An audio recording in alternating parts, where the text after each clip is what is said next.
پھر ایسے بہت سے واقعات پوشیدہ ہو گئے، تو ہم ان واقعات کی طرف آج جائیں گے جس سے ہمیں موٹیویشن میسر آئے کہ ہم لوگ بھی اللہ پاک کی محبت میں ایسا سفر طے کر سکتے ہیں۔ ہماری یہ چھوٹی بیٹیاں بیٹھی ہیں، یہاں بہنیں بیٹھی ہیں، آغاز سفر ہے کہ ہم لوگ بھی اگر ارادہ کریں تو اللہ پاک کی محبت اور قربت میں ایسی منازل طے کر سکتے ہیں، تو ان کا ذکر کریں گے۔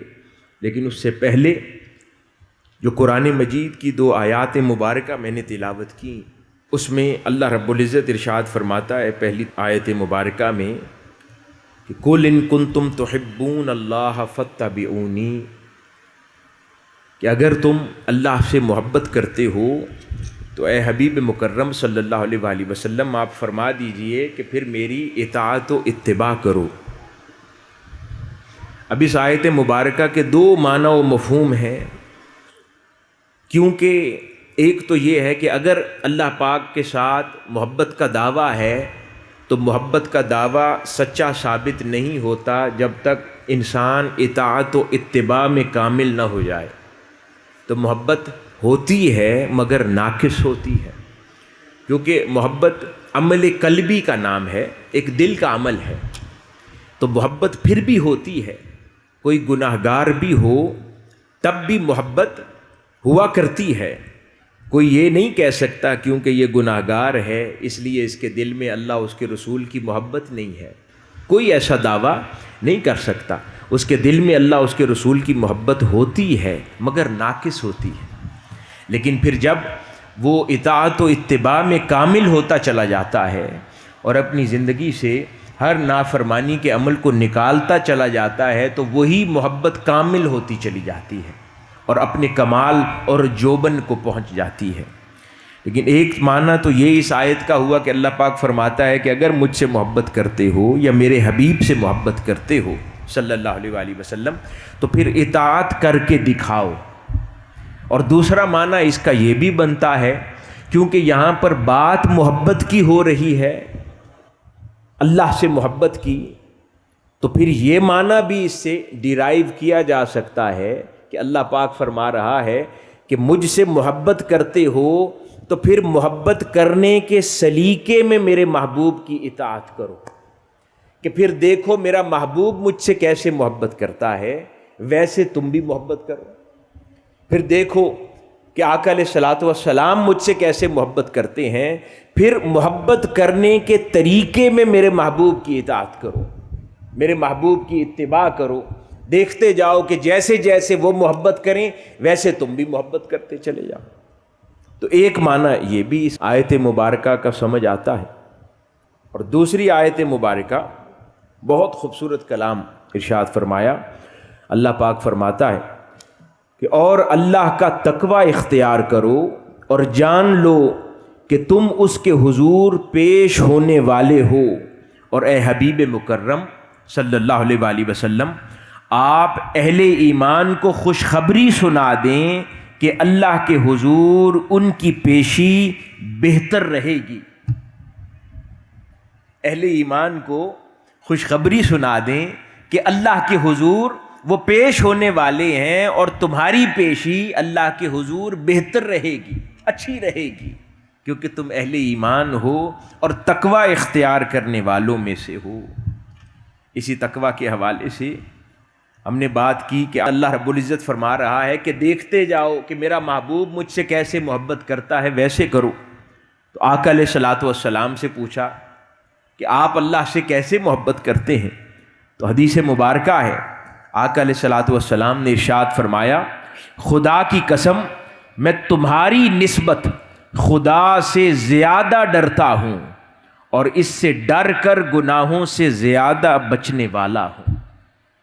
آقا علیہ الصلوۃ والسلام نے فرمایا کہ اللہ پاک سے محبت کا میرا طریقہ یہ ہے کہ میں تم سب کے مقابلے میں اللہ سے، یعنی اللہ کا رسول فرما رہا ہے صلی اللہ علیہ وآلہ وسلم، کہ میں تم سب کے مقابلے میں بھی اللہ سے سب سے زیادہ ڈرتا ہوں اور سب سے زیادہ اس ڈر کی بدولت گناہوں سے بچنے والا ہوں۔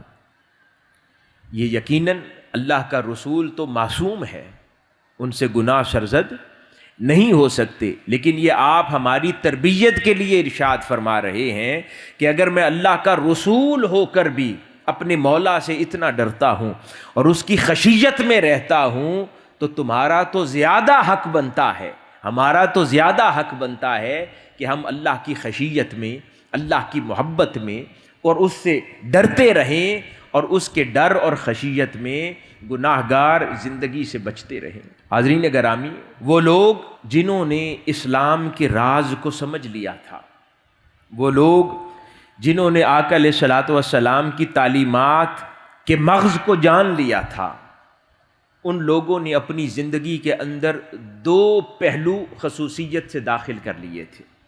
کتنے پہلو؟ دو پہلو خصوصیت سے داخل کر لیے تھے، اور ان کی پوری زندگی انہی دو پہلوؤں کے گرد گھومتی تھی، اور ان کی زندگیوں میں وہ کامیاب ہو گئے۔ وہ دو پہلو کیا تھے؟ ایک محبت رسول صلی اللہ علیہ وآلہ وسلم، اور دوسری خشیت و محبت الہی۔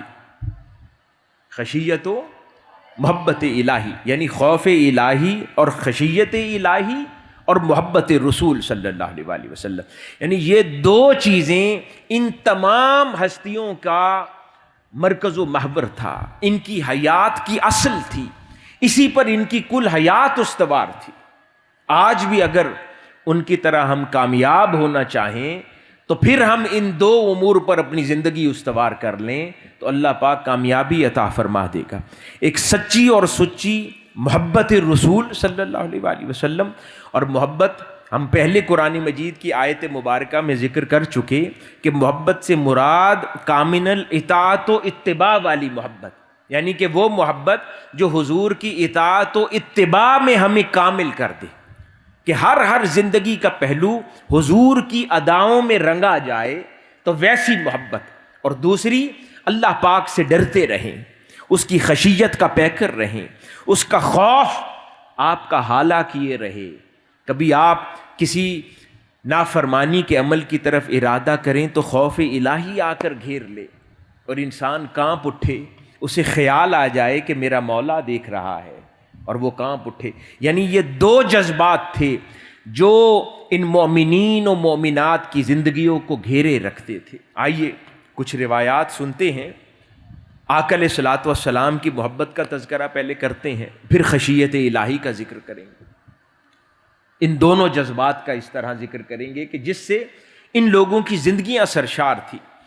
ایک صحابی رسول ہیں حضرت عمرو بن العاص رضی اللہ تعالی عنہ، آپ اپنے بستر مرگ پر تھے، وصال ہونے لگا تو اپنے صاحبزادے کو بلوایا اور ان سے ارشاد فرمایا، آپ فرمانے لگے کہ میرے بیٹے، میری زندگی کے 3 ادوار ہیں۔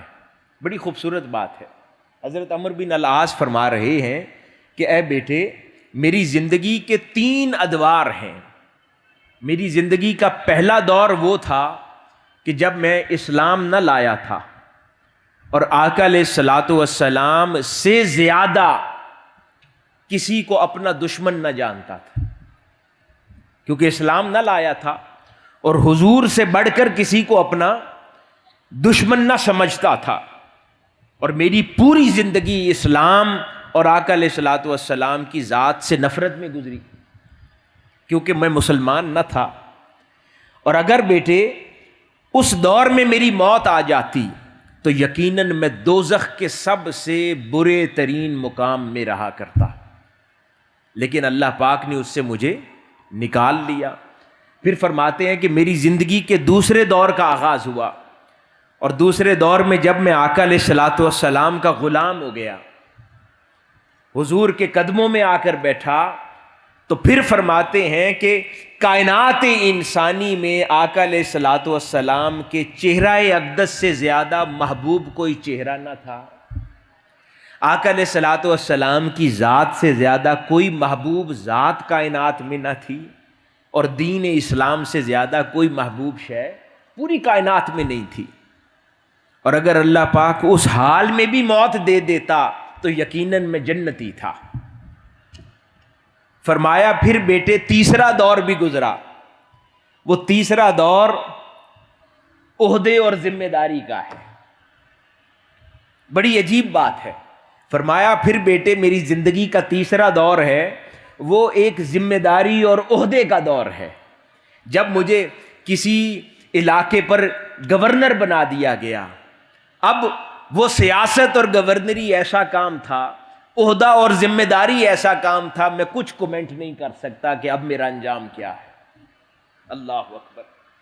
یعنی کہ یہ عہدے، ذمہ داریاں انسان کو نہ جانے ایسے کتنے تفکرات، خیالات اور افکار میں مصروف کرتی ہیں کہ انسان کی وہ اجلی محبت پر مبنی کیفیات کہیں اوجھل ہو جاتی ہیں اور وہ ان کا نقصان ہو جاتا ہے. ہماری بہت ساری تنظیمی بہنیں بھی یہاں بیٹھی ہیں، جب اپنے علاقوں میں تنظیمی ذمہ داریاں ادا کرتے ہیں نا، کہ جب تک سچی سچی محبت رہتی ہے، تو سیدنا عمر بن العاص کی وہ بات ذرا غور کیے کہ جب میں اسلام لے آیا صرف قدموں میں بیٹھتا تھا، حضور کی غلامی کرتا تھا، حضور کے کلمات سرمدی سنتا تھا، اپنے روح و قلب میں اتارتا تھا اور ان کیفیات سے اپنے ایمان کو تازگی بخشتا تھا، تو میں جنتی تھا. لیکن جب عہدہ اور ذمہ داری لے لی تو اب عہدہ ایسے کاموں میں مجھے الجھاتا ہے کہ میں کچھ کہہ نہیں سکتا کہ اب میری آخرت کیا ہوگی. تو اس لیے عہدے آزمائش ہوا کرتی ہیں، اور جب آپ لوگ بیٹھ کے فقط سنتے ہیں، محبت کی باتیں سنتے ہیں اور اپنی خلوتوں میں، اپنی جلوتوں میں ان پر عمل درآمدگی کرتے ہیں، جس میں کوئی شہرت کی لالچ نہ ہو، جس میں کوئی طاقت کا جاہ و منصب کی لالچ نہ ہو، جس میں کوئی شہرت کی رغبت نہ ہو، سوشل میڈیا کی رغبت نہ ہو، پسند کی رغبت نہ ہو، دنیا آپ کی تعریف کرے اس کی رغبت نہ ہو، صرف اجلی محبت ہو حضور کی ذات کے ساتھ اور اپنی زندگی کو سنوارنا ہو، تو پھر یہ بالکل جنت کے طریقے پر لے جاتی ہے.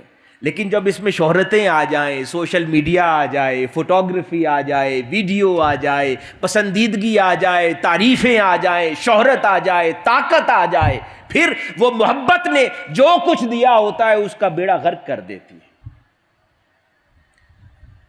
تو یہ اس محبت کو اپنی ذات کے لیے اجلا رکھنا، اور اس ساری ایکسرسائز کا مقصد اپنی ذاتی ترقی کر کے اللہ پاک کا قرب حاصل کرنا ہونا چاہیے. ہم اعتکاف میں بھی آتے ہیں، یہاں بیٹھتے ہیں، معتکفات کی خدمت کرتی ہماری بہنیں ہیں، انتظامیہ سے تعلق رکھنے والی بہنیں ہوں، تنظیمی عہدیداران ہوں، تو اس سارے عمل کا اصل مقصد قرب الہی کا حصول ہونا چاہیے اور اپنی ذات کی نفی کرنا ہونا چاہیے، تاکہ وہ محبت اصل جس نے ہمیں پے بیک کرنا ہے وہ اجلی رہے، ستھری رہے، چھپی رہے، تاکہ وہ اللہ کے حضور کھلے اور ہمیں عظیم اجر دلوانے کا باعث بن جائے. اسی طرح آقا علیہ الصلوۃ والسلام کی محبت اور اتباع میں فنا بڑے عجیب عجیب لوگ تھے. سیدنا ابو بکر صدیق رضی اللہ تعالی عنہ حضور کی محبت میں اس طرح فنا تھے کہ جب آپ کے وصال کا وقت قریب آیا تو آپ نے ام المؤمنین سیدہ عائشہ صدیقہ رضی اللہ تعالی عنہا کو بلایا اور آپ کو بلا کر پوچھا کہ بیٹی، جب آقا علیہ الصلوۃ والسلام کا وصال ہوا تھا تو کس دن ہوا تھا؟ یعنی دل میں محبت میں کیسی لالچ ہے، اتباع سے کوئی چیز بھی باہر نہ رہ جائے. یعنی حضور کا جس دن وصال ہوا ہے تو میرا وصال بھی اسی دن ہو، یعنی اتنی اتباع کامل ہو جائے. فرمایا کہ بیٹی کس دن وصال ہوا تھا؟ انہوں نے دن کا ذکر کیا تو خواہش کی کہ اللہ پاک وہی دن مجھے دے. پھر پوچھا کہ بیٹی جب حضور کو دفنایا گیا تھا تو کتنی چادروں میں دفنایا گیا تھا؟ کہا کہ ابا جان 3 چادروں میں دفنایا گیا تھا. فرمایا مجھے بھی اسی طرح 3 چادروں میں دفنانا. یعنی مرتے وقت بھی کامل اطاعت و اتباع آپ کے ملحوظ خاطر ہے. حاضرین گرامی، یوں بڑے بڑے عاشق تھے. آپ لوگوں کو جان کر بڑی خوشگوار حیرت ہوگی کہ مسلمان ہونے والی سب سے پہلے ذات ایک خاتون تھی. ایڈلٹس میں سب سے پہلے اسلام قبول کرنے کا شرف اللہ پاک نے ایک خاتون کو دیا، سیدہ خدیجۃ الکبریٰ رضی اللہ تعالی عنہا. یعنی یہ کتنا عظیم شرف ہے کہ کسی ایڈلٹ مرد کو وہ حصہ نہیں ملا اسلام قبول کرنے کا، حضور پر ایمان لانے کا۔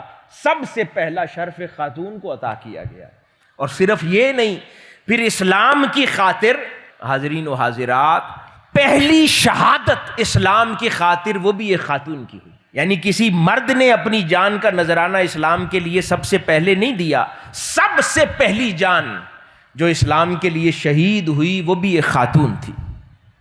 وہ کون تھی؟ وہ حضرت سمیہ رضی اللہ تعالی عنہا، وہ حضرت عمار رضی اللہ تعالی عنہ کی والدہ تھی۔ تو آپ ہجرت مدینہ سے پہلے ان خواتین میں تھی۔ ہم نے سیدنا عمر فاروق رضی اللہ تعالیٰ عنہ کا سن رکھا ہے نا کہ جب آپ اسلام لائے تو آپ نے جرت سے فرمایا کہ اب آج کے بعد چھپ کے اللہ کی عبادت نہیں ہوگی، اعلانیہ عبادت ہوگی، اور آپ حرم مکہ میں جا کر عبادت بجا لائے۔ تو ان سے پہلے عظیم المرتبت خاتون حضرت سمیہ نے اس جرت مندانہ کام کیا، اور آپ نے اسلام لاتے ساتھ ہی آپ نے اعلانیہ طور پر اللہ کی عبادت حرم مکہ میں شروع کر دی۔ اس طرح نمائندہ بنی اسلام کی، جس کے اوپر ابو جہل نے مشتعل ہو کر آپ کے جسم پر بے پناہ برچھیوں کے وار کیے، آپ کو گرم سنگریزوں پر لٹایا گیا، اتنا تشدد کیا گیا، آپ کو لوہے کی زرہ پہنا کر دھوپ میں گھنٹوں گھنٹوں کھڑا کیا جاتا کہ آقا علیہ الصلوۃ والسلام کا نام لینا چھوڑ دو۔ مگر وہ حضور کی عاشقہ ایسی تھی، وہ حضور کی دیوانی ایسی تھی کہ وہ یہ ظلم برداشت کرتی رہی، وہ سخت گرمی کے اندر سنگریزوں پر لیٹنا برداشت کرتی رہی، لوہے کی زرہ پہن کر گرمی میں کھڑا ہونا برداشت کرتی رہی، برچھیوں کے وار جسم پر برداشت کرتی رہی، مگر اپنی زبان سے آقا علیہ الصلوۃ والسلام کا اسم پاک پکارتی چلی گئی، اور باقی اہلیان اسلام کے لیے جرت کی ایک عظیم علامت بن گئی۔ یہ جرت اللہ پاک نے حضور کی امت کی بیٹیوں کو دی ہے۔ آپ لوگ ایسی جرت کی امین ہیں، ایسی جرت کی نمائندہ ہیں، ایسی جرت آپ کے حصے میں آئی ہے کہ مرد بعد میں آئے، عورتیں پہلے حضور کی خاطر جان بھی دے چکی تھیں۔ کیا؟ مرد اسلام بعد میں قبول کر رہے ہیں، اور یہ حضور کی امت کی بیٹیاں جانوں کے نذرانے بھی دے چکی تھیں۔ اس طرح یہ نیکیوں کے اندر اور حسنات کے عمل میں آگے بڑھی ہوئی تھیں حضور کی بیٹیاں۔ اسی طرح حضور کی عشق و محبت میں گھلی ہوئی عجیب مثالیں ہیں۔ ایک معروف واقعہ جو ہم نے سن رکھا ہے، حضرت ہند بنت حزام رضی اللہ تعالی عنہا صحابیہ تھیں۔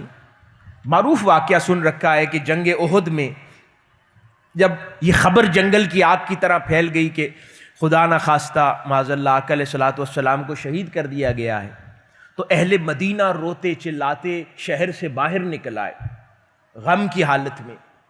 تو اس حالت میں یہ حضور کی صحابیہ حضرت ہند بھی نکل آئیں، بوڑھی خاتون تھی، نکل آئیں، اور جب وہ نکلیں تو کچھ صحابی ان کے پاس سے گزرے۔ کسی نے کہا کہ اے ہند، تیرا باپ بھی شہید ہو گیا احد میں۔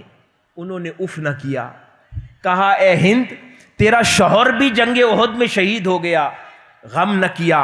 اے ہند، تیرا بھائی بھی مارا گیا جنگ احد میں، افسوس نہ کیا۔ وہ بار بار یہی پوچھتی تھی، ان کی بات چھوڑو، مجھے بتاؤ میرے محبوب کیسے ہیں، میرے مصطفیٰ علیہ الصلوۃ والسلام کیسے ہیں، آقا علیہ الصلوۃ والسلام کیسے ہیں۔ وہ کہنے لگے وہ ٹھیک ہے، جیسا تو دیکھنا چاہتی ہے انہیں ویسے ہی ہیں۔ اس نے کہا کہ پھر مجھے لے جاؤ، اپنی آنکھوں سے آقا علیہ الصلوۃ والسلام کو دیکھنا چاہتی ہوں۔ تو وہ چلے گئے، جب اپنی آنکھوں سے حضور کا دیدار کر لیا، اطمینان ہو گیا، تو کہنے لگیں کہ جب محبوب سلامت رہے ایسے ہزار رشتے محبوب کے قدموں پہ قربان، ایسے باپ کے رشتے، ایسے شوہر کے رشتے، ایسے بھائی کے رشتے محبوب کی سلامتی پر قربان۔ اس طرح حضور کی محبت میں گھلے ہوئے لوگ تھے۔ ایک اور صحابیہ، بڑا عجیب واقعہ ہے۔ اس طرح حضور کی محبت میں فنا ہوتی تھی. یہ عشق کی کیفیات بزرگی کے بغیر نصیب ہو جاتی ہیں. یہ جو اللہ پاک نے حضور کی امت کی بیٹیوں کو یہ کیفیات دے رکھی تھیں، یہ بزرگی کے بغیر مل گئی تھی؟ نہیں، یہ بزرگی والی خواتین تھی. سیدہ عائشہ صدیقہ رضی اللہ تعالی عنہا فرماتی ہیں کہ ایک روز ایک صحابیہ میرے پاس آئی اور مجھے کہنے لگی، آقا علیہ الصلوۃ والسلام کے وصال کے بعد کہنے لگی، اے ام المومنین، مجھے رسول اللہ صلی اللہ علیہ وآلہ وسلم کا روضہ پر نور کھول دو، میں نے حضور کی قبر انور پر حاضری دینی ہے. تو سیدہ عائشہ صدیقہ رضی اللہ تعالی عنہا نے جا کر آپ کا روضہ پر نور کا کمرہ کھول دیا. تو وہ فرماتی ہیں کہ میں نے دیکھا وہ صحابیہ عشق کی کیفیت میں ڈوبی ہوئی آقا علیہ الصلوۃ والسلام کی قبر انور سے جا کر چمٹ گئی، لپٹ گئی، زار و قطار حضور کی محبت میں اور ہجر و فراق میں روتی رہی. میں دیکھتی رہی وہ زار و قطار حضور کی محبت میں اور فراق میں روتی رہی کہ یہاں تک کہ آپ کی قبر انور سے چمٹی چمٹی قفس انصری سے اس کی روح دیکھتے دیکھتے پرواز کر گئی. اس طرح حضور کی محبت میں گھلی ہوئی سیدہ عائشہ صدیقہ رضی اللہ تعالی عنہا کے سامنے حضور کی قبر انور سے لپٹ کر جان دیتی. اس طرح عاشق تھیں وہ صحابیات اور حضور کے یہ غلام اور حضور کی امت کی بیٹیاں. پھر صرف حضور کی محبت کی ہی کیفیات نہیں تھی ان پر وارد، خشیت الہی میں، عشق الہی میں بھی اسی طرح کامل تھیں. اپنے تقوی میں، ورع میں، اپنے کردار میں، جرت میں اسی طرح کامل تھی. مردوں سے شانہ بشانہ اور کئی مواقع پر ان سے بڑی ہوئی تھی اپنے کردار کے عالم میں. کئی بزرگان دین نے ان برگزیدہ خواتین کو اپنے لیے رول ماڈل مقرر کیا اور ان کے اسوہ کو اللہ رب العزت کی خشیت کے لیے اپنایا. بڑا خوبصورت واقعہ حضرت، یہ بھی سن رکھا ہوگا آپ نے، حضرت بشر حافی بڑے جلیل القدر اہل اللہ میں سے ہوئے. ان کی بہن حضرت امام احمد بن حنبل رضی اللہ تعالی عنہ کی خدمت میں حاضر ہوئی ایک رات اور عرض کرنے لگی کہ اے حضرت، میں رات کو بیٹھ کر سوت کاٹتی ہوں، کپڑا بنتی ہوں مشین پر اپنی چھت پر، تو اندھیرے میں سلو رفتار سے بنتی ہوں. یہ میری چھوٹی بہنیں جو یہاں بیٹھی ہیں نا، آپ لوگ غور سے سنیں، یہ زندگی کا شیوا بنانا ہے. تو میں سلو رفتار سے بنتی ہوں، لیکن جب رات کو بادشاہ کی ایک لشکر گزرتا ہے، انہوں نے مشعلیں اٹھائی ہوتی ہیں، اس روشنی میں میری چھت بھی روشن ہو جاتی ہے، مجھے زیادہ نظر آتا ہے تو میں اتنی دیر میں زیادہ کپڑا بن لیتی ہوں. تو کیا وہ جو اضافی کپڑا بنتی ہوں وہ میرے لیے جائز ہے؟ امام احمد بن حنبل نے ایک آہ بھری اللہ اکبر فرمایا بی بی کون ہو جو ایسا سوال کرتی ہو؟ کہا میں بشر حافی کی بہن ہوں. کہا ہاں، یہ بشر حافی کی بہن ہی ایسا سوال کر سکتی ہے. پھر فرمایا کہ تمہارے گھر سے تو تقوی اور ورع پیدا ہوتی ہے، تمہارے گھر سے تقوی اور ورع پیدا ہوتی ہے، تمہارے لیے یہ جائز نہیں ہے. یعنی کوئی اور سوال کرتا تو جائز تھا، لیکن جس گھر سے تقوی کی خیرات زمانے میں بٹے اس کے لیے اتنا بھی جائز نہیں. اسی طرح ایک اور بڑا عجیب واقعہ حضرت رابعہ بصریہ رضی اللہ تعالی عنہا، بڑا خوبصورت واقعہ ہے. آپ فرماتی ہیں کہ ایک طویل مدت تک میرے دل کا چین اور سکون چلا گیا. وہ جو عبادت میں کیف و سرور نصیب ہوتا تھا، اب اس میں ایک اور پیغام بھی ہے بڑا غور سے سننے والا. جو کیف و سرور نصیب ہوتا تھا وہ ایک طویل زمانہ ہوا چلا گیا، وہ اللہ کی حضوری میں وہ ذوق نہ آئے، وہ کیف نصیب نہ ہو، وہ کیفیت نہ ملے. تو کہتی ہیں کہ میں نے غور کیا کہ ماجرا کیا ہے، یہ اچانک دل کا چین کیوں چلا گیا، یہ کیف و سرور کیوں چلا گیا، یہ عبادت کے اندر جو لذت آتی تھی وہ کہیں چلی گئی، وہ کیوں چلی گئی؟ وہ کہتی ہیں کہ مجھے یاد آیا کہ ایک روز شاہی لشکر گزر رہا تھا اور اس کی مشعلوں کی لو تھی اور اس روشنی کے اندر میں نے کپڑے کا ایک حصہ بن لیا تھا اور وہ کپڑا میری قمیض کا حصہ ہے. بس میں سمجھ گئی کہ یہ برائی روشنی سے بنا ہوا کپڑا اے رابعہ تیرے تن پر سوٹ نہیں کرتا. بس اس کی وجہ سے میری عبادت کی لذت چلی گئی تھی. اسی وقت آپ نے وہ قمیض پھاڑ دی. وہ فرماتی ہیں اسی وقت میرے دل کی وہ کیفیت بحال ہو گئی اور وہ عبادات کے اندر، طاعت کے اندر وہی لذت واپس آ گئی. اس میں ایک پیغام بھی ہے. یہ تو بڑی برگزیدہ ہستیاں تھیں نا کہ جو پرائی روشنی میں بنا ہوا کپڑا بھی قبول نہ کرتی تھی. چلو ہم لوگ کم از کم اتنی ہی احتیاط کریں کہ حلال ہمارے اندر جائے. تو بھی جب زندگی کے اندر دیکھیں کہ عبادت میں رغبت نہیں ہے، ذوق نہیں ہے، لذت نہیں آتی، تو پھر اپنے اعمال پر غور کر لیں کہ اس کا مطلب ہے کہ کوئی ایسا عمل ساتھ جڑا ہوا ہے کہ جو ہمیں اس لذت سے دور رکھ رہا ہے. جیسے سیدہ رابعہ بصریہ نے فرمایا کہ وہ کپڑا اس لذت سے دور کرتا تھا، تو اس کو پھاڑ پھینکا تو اسی لمحے آپ کی لذت بحال ہو گئی. پھر عجیب دیوانے لوگ ہوا کرتے ہیں. ایک اللہ والا کہتا ہے کہ میرے پاس ایک باندی تھی، خادمہ تھی، وہ حبشی تھی، افریقن تھی. مجھے اس کی کیفیات اور اس کی بزرگی کا علم نہ تھا، حضرت رابعہ بصریہ کی طرح. وہ کہتے ہیں کہ ایک دن اسے اپنے ساتھ بازار لے گیا. بازار لے جا کر اس کو بازار کے ایک کونے پر کھڑا کر دیا کہ تم یہیں کھڑی رہنا، میں کچھ سامان لے کر آتا ہوں. اور پھر اس کو تاکیداً کہا کہ یہاں سے ہلنا مت. لیکن جب واپس آیا تو وہ اپنی جگہ پر موجود نہ تھی. مجھے بہت غصہ آیا. میں ناراضگی کے ساتھ گھر واپس آیا تو وہ وہاں گھر پر موجود تھی. تو میں اس سے ناراض ہونے لگا تو اس نے کہا کہ اے مالک، ناراض ہونے سے پہلے میری صفائی سن لیں. پوچھا کہ کیا ماجرا ہے؟ جب منع کیا تھا یہاں سے نہیں ہلنا تو ہٹی کیوں؟ تو کہنے لگی کہ وہاں پر میں نے اپنی چاروں طرف دیکھا، مجھے کہیں اللہ کا ذکر نظر نہ آیا، بلکہ ہر جگہ بازار تھا. مجھے خدا کے نافرمان نظر آ رہے تھے. مجھے خوف ہوا کہ کہیں یہاں کھڑی رہی اتنی نافرمانی دیکھ کر اللہ کا عذاب نہ اتر آئے اس جگہ پر. میں اپنی جان بچاتے ہوئے وہاں سے بھاگ آئی. یہ سن کر وہ اللہ والا کہتا ہے مجھے لرزہ طاری ہو گیا کہ یہ حبشیہ باندی، اس کو اللہ رب العزت کی محبت اور اس کے عذاب اور خشیت کا یہ عالم ہے کہ یہ اس جگہ پر کھڑا ہونا پسند نہیں کرتی جہاں پر کثرت سے اس کی نافرمانی ہو رہی ہو. تو میں کن خیالوں میں گم ہوں. فرماتے ہیں میں نے اس کی یہ عظمت جان کر اسے آزاد کر دیا. وہ باندی پھر رو پڑی، کہنے لگی مالک یہ بھی ظلم کر دیا. جب غلام تھی تو تیری غلامی بھی کرتی تھی اور عبادت بھی کرتی تھی، 2 اجر ملتے تھے. اب تو نے 1 اجر سے محروم کر دیا. اب صرف اللہ کی عبادت بچے گی. تو ایسی کیفیات بھی اللہ پاک نے عطا فرما رکھی تھی.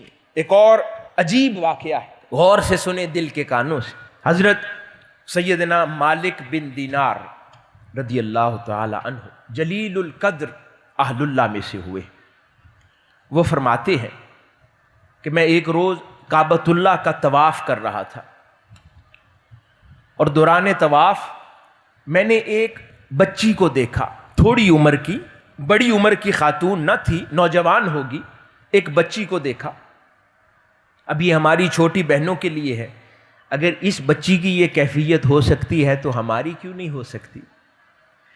ایک بچی کو دیکھا، اس نے کعبۃ اللہ کے غلاف کو تھاما ہوا تھا. وہ چمٹی ہوئی تھی کعبہ کے غلاف سے اور اس کی آہ و فغاں اتنی تھی کہ پورا حرم گونج رہا تھا. وہ رو رہی تھی، چلا رہی تھی اور روتے ہوئے، مناجات کرتے ہوئے، چلاتے ہوئے وہ الفاظ کیا کہتی تھی؟ وہ الفاظ غور سے سنیں. وہ کہتی تھی اے میرے مولا، کتنے ہی ایسی نفسانی خواہشات ہیں جن کی لذت ختم ہو گئی مگر گناہ باقی ہے. اللہ اکبر. یہ بات سمجھ آئی ہے؟ وہ کیا کہتی تھی کہ میرے مولا کتنی ہی نفسانی خواہشات ہیں، کتنی ہی گناہ کی خواہشیں ہیں، کتنے ہی گناہ ایسے ہیں کہ جن کی لذت ختم ہو گئی ہے مگر گناہ آج بھی لکھا ہوا ہے۔ اللہ اکبر۔ انسان جب کسی گناہ کا ارتکاب کرتا ہے نا، اس گناہ کی لذت یا اس گناہ کا ذوق یا اس گناہ کی کیفیت تو تھوڑی دیر باقی رہتی ہے، اس کے بعد وہ ختم ہو جاتی۔ یا کوئی گناہ کے طور پر حرام پیسے کسی سے لیتا ہے، رشوت لیتا ہے، اس کی لذت تو تبھی تک باقی ہے نا جب تک وہ پیسے خرچ کر رہا ہے۔ جب وہ پیسے ختم ہو گئے اس کی لذت ختم ہو گئی۔ لیکن وہ تھوڑی عمر کی بچی کو اللہ پاک نے کیا فہم دے دیا تھا، وہ کہتی ہے میرے مولا وہ گناہ کی لذت تو ختم ہو گئی، وہ تو تھوڑی مدت کی تھی، لیکن اب اس کا جو گناہ ہے وہ آج تک لکھا ہوا ہے، اس کو مٹانے کی کیا سبیل ہے؟ یا اس سے ایک اور معنی بھی مجھے سمجھ آتا ہے کہ وہ کہتی تھی میرے مولا جب تو نے مجھے ہدایت بخش دی، اس گناہ کی زندگی سے نکل آئی، اب وہ گناہ مجھے لذت نہیں دیتے، میرے اندر سے ان گناہوں کی رغبت اور لذت جاتی رہی ہے، اب وہ خیال مجھے لذت نہیں دیتا، مگر ان کا کیا کروں جو پرانی لذتوں کے گناہ آج تک لکھے ہوئے ہیں۔ وہ یہ کہتی جاتی تھی اور چلاتی تھی اور ساتھ کہتی تھی میرے رب کیا تیرے پاس ادب سکھانے کے لیے اور عذاب دینے کے لیے دوزخ کے علاوہ بھی کچھ ہے؟ اور پھر کانپ کے پھر رو پڑتی تھی، چلاتی تھی اور دوزخ کے خوف میں گھلی جاتی تھی۔ سیدنا مالک بن دینار نے اس کی یہ کیفیت دیکھی اور وہ طلوع فجر تک یوں ہی روتی رہی، چلاتی رہی اور بار بار اپنے مولا کو اس کی خشیت میں پکارتی رہی۔ حضرت مالک بن دینار فرماتے ہیں کہ اس بچی کی یہ کیفیت دیکھ کر میں نے اپنے سر پر ہاتھ رکھ لیا اور کہا کہ مالک بن دینار تیری ماں تجھے روئے، اس بچی پر خشیت الہی کا یہ عالم ہے، تو مالک بن دینار ہے، تیری خشیت کا عالم کیا ہونا چاہیے اور تو کہاں کھڑا ہے؟ وہ کہتے ہیں کہ میں اس ورطۂ حیرت میں مبتلا ہو گیا اس بچی کی اس کیفیت کو دیکھنے کے بعد۔ تو اللہ پاک نے اپنے بندوں کو ایسی ایسی کیفیات سے نواز رکھا ہے، وہ عطا فرماتا ہے ایسی کیفیتوں سے، اور وہ لوگ جن کو اللہ رب العزت آقا علیہ الصلوۃ والسلام کی محبت اور خشیت الہی سے نواز دے، ان کا گھر پورا ہو جاتا ہے، پھر اور کچھ باقی نہیں چاہیے، ان کی زندگی کامل ہو جاتی ہے کہ حضور کی محبت سے عقیدہ اور ایمان آ گیا اور خشیت الہی سے اصلاح احوال ہو گئی۔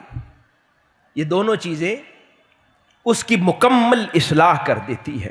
تو انہی دونوں چیزوں کو اپنی زندگی کے اندر کاملاً داخل کرنے کی ضرورت ہے۔ جن لوگوں کو اللہ پاک خشیت الہی سے سرفراز فرما دیتا ہے نا، تو ہم لوگ تو گناہگار عام لوگ ہیں، ہم اتنے بے نیاز، بے دھیان اور بے خیال رہتے ہیں۔ یہ اللہ والے اہل اللہ جن کے ذکر سے کتابیں تصوف کی بھری ہوئی ہیں، ان لوگوں پر خشیت الہی اور خوف الہی کی یہ کیفیت تھی، تو نہ جانے ہمارا کیا ہوگا۔ حضرت سری سقطی رضی اللہ تعالیٰ عنہ بڑے جلیل القدر اہل اللہ میں سے ہوئے، وہ فرمایا کرتے اور دعا کرتے کہ میرے مولا بغداد میں مجھے موت نہ دینا، کہ کہیں بغداد کی زمین جو میرے گناہوں پر گواہ ہے، جب اس کے اندر قبر کھودی جائے ہو سکتا ہے مجھے قبول کرنے سے انکار کر دے اور جنازے میں آئے ہوئے لوگوں کے سامنے رسوا ہو جاؤں۔ یعنی وہ ان مرتبوں پر پہنچ کر بھی اتنے زیادہ خائف اور خشیت الہی کے پیکر رہتے تھے۔ اسی طرح ایک روز حضرت سری سقطی رضی اللہ تعالی عنہ ہی فرمانے لگے میرے مولا، اب یہ محبت الہی کی کیفیت، پہلی جملہ بولا خشیت الہی میں، دوسرا جملہ محبت الہی میں، فرماتے ہیں میرے مولا میں بہت گناہگار ہوں، میرے حصے میں عذاب اگر ہے تو دینا، مگر اپنے دیدار کی نعمت سے محروم نہ کرنا۔ عذاب بھلے دے دینا مگر اپنے دیدار کی نعمت سے محروم نہ کرنا، اس طرح اللہ کی محبت میں گم تھے۔ ایک روز فرمانے لگے کہ 30 سال سے، یہ بڑی غور طلب بات ہے، اس کے اندر تربیت بھی ہے ہمارے لیے۔ حضرت سری سقطی رضی اللہ تعالیٰ عنہ فرماتے ہیں کہ 30 سال سے، 30 ایئرز سے میں اللہ کے حضور استغفار کر رہا ہوں اور معافی مانگ رہا ہوں۔ اب ذرا غور سے سنیں ہماری بہنیں، یہ ہمارے دلوں میں یہ احساس ہوتے ہیں۔ وہ فرما رہے ہیں کہ 30 سال سے، 30 ایئر سے میں اللہ رب العزت کے حضور معافی مانگ رہا ہوں۔ کسی نے پوچھا کہ اے حضرت سری سقطی، کس بات پر معافی مانگ رہے ہیں؟ وہ کہتے ہیں اس بات پر کہ ایک دن الحمدللہ کہہ دیا تھا، ایک دن الحمدللہ کہہ بیٹھا تھا۔ انہوں نے کہا الحمدللہ تو عبادت ہے اللہ کی، اس پر آپ 30 سال سے معافی کیوں مانگ رہے ہیں؟ کہا کہ نہیں، جس حال میں کہا تھا اس پر معافی مانگتا ہوں۔ ایک دن بغداد شہر میں آگ لگ گئی اور لوگوں کی دکانیں اور گھر جل گئے۔ اتنے میں کوئی شخص بھاگا بھاگا آیا اور اس نے مجھے کہا کہ اے سری سقطی، تیری دکان بچ گئی ہے، تیری دکان کو آگ نے نہیں جلایا اور بچ گئی ہے۔ وہ کہتے ہیں بے ساختہ میری زبان سے الحمدللہ، اللہ کا شکر نکل گیا کہ میری دکان بچ گئی۔ بس تبھی سے 30 سال سے نادم ہوں کہ اے سری سقطی، یہ کیسے ممکن ہوا کہ باقی اہلیان اسلام تکلیف میں مبتلا تھے اور تجھے اپنے بچ جانے کی خوشی تھی اور اس پر تو نے الحمدللہ کہہ دیا؟ تو فرماتے ہیں کہ میں 30 سال سے نادم ہوں اور اس کے حضور معافی مانگتا ہوں۔ یہ پیغام بھی ہے ہمارے لیے کہ ہم لوگ اپنے آپ کو دیکھتے ہیں، اپنی خوشی کو دیکھتے ہیں، اپنی ضرورت کو دیکھتے ہیں، باقیوں کی آسانی، باقیوں کی خوشی، باقیوں کی نرمی، باقیوں کی آسائش کو نہیں دیکھتے۔ خود جان بچ جائے تو اللہ کا شکر ادا کرتے ہیں، کوئی دوسرا مارا جائے، کوئی دوسرا تکلیف میں مبتلا ہو جائے، کسی کا گھر تباہ ہو جائے تو ہمارے دل پر کوئی دکھ یا غم کا احساس پیدا نہیں ہوتا۔ اللہ والے، اس کی خشیت والے، اس کی محبت والے، اس کی راہ والے، تقوی والے ایسے ہوتے ہیں کہ وہ اپنی خوشی سے خوش نہیں ہوتے، وہ دوسرے کے غم سے غمگین ہوتے ہیں، دوسرے کی خوشی میں خوش ہوتے ہیں، اور جہاں پر دوسرے لوگ تکلیف میں مبتلا ہوں ان کو دیکھ کر خود بھی تکلیف میں مبتلا ہوتے ہیں، اپنے بچ جانے پر الحمدللہ نہیں کہا کرتے۔ تو میں بات ختم کر رہا ہوں انہی واقعات اور کلمات کے ساتھ کہ ہم لوگ ان 10 دن کے لیے اللہ رب العزت کی چوکھٹ پر آ کر بیٹھے ہیں اور اپنا ٹارگٹ یہ بنا لیں۔ رات کو حضور شیخ الاسلام نے فرمایا نا، محسنین و محسنات، کون کون بننا چاہتا ہے؟ تو وہ جو بننا چاہتا ہے وہ پھر ارادہ کر لے کہ اپنے آپ کو آقا علیہ الصلوۃ والسلام کی سچی محبت، اطاعت و اتباع سے مزین کر لے گا، اور اس کا آسان طریقہ ہے حضور شیخ الاسلام کی احادیث کی کتابیں پڑھیں، جو پڑھ سکتا ہے، نہیں تو خطاب سنیں، پھر جو احادیث حضور کی عادات، حضور کی باتیں، جوامع الکلم کے نام سے بڑی پیاری سیریز ہے حضور شیخ الاسلام کی، بہت تھوڑے تھوڑے سطروں کے اندر آقا علیہ الصلوۃ والسلام کھانا تناول کیسے فرماتے تھے، حضور چلتے کیسے تھے، حضور آرام کیسے فرماتے تھے، حضور بات کیسے فرماتے تھے، وہ پڑھیں، سب لے لیں یہاں سیل سینٹر سے، اپنے پیرنٹس کو کہیں لے لیں اور وہ پڑھ لیں، حافظ ہو جائیں، پھر اپنی زندگی میں حضور کی ایک ایک ادا اور ایک ایک عمل کو کاپی کرتے چلے جائیں، اپنے کھانے کے انداز کو پھر ویسا کر لیں، اپنے چلنے کے انداز کو ویسا کر لیں، اپنے بولنے کے انداز کو ویسا کر لیں، تو پھر یہ سچی محبت ہو جائے گی حضور سے۔ اور دوسری، اپنی ذات اور زندگی کو خشیت الہی کا پیکر بنا لیں، یعنی کہ خشیت الہی ایسی ہو جو ہمیں کچھ غلط نہ کرنے دے، کوئی غلط کام کا خیال یا وسوسہ دل میں آئے تو اللہ کی محبت اور اس کی خشیت گھیر لے اور انسان کا ہاتھ رک جائے اور وہ آگے گناہ کی طرف بڑھنے سے کانپ اٹھے۔ بس یہ 2 کیفیات ان 10 دنوں میں اپنے اندر یوں داخل کر لیں تو اخلاق بھی اچھے ہو جائیں گے، عادات بھی اچھی ہو جائیں گی، عبادات میں پختگی بھی ہو جائے گی، کیونکہ پھر کسی نافرمانی کا دل نہیں کرے گا اور کسی فرما برداری کو چھوڑنے کی ہمت نہیں ہوگی۔ اللہ پاک ہم سب کا حامی و ناصر ہو، ہمارے حال پر لطف و کرم فرمائے، ہمارا یہاں پر بیٹھنا اس کے حضور، اس کی چوکھٹ پر اپنی بارگاہ اقدس میں قبول و منظور فرمائے۔ اللہ پاک آپ سب کو سلامت رکھے، دنیا آخرت کی خیر کے ساتھ رکھے۔ والسلام وما علینا الا البلاغ۔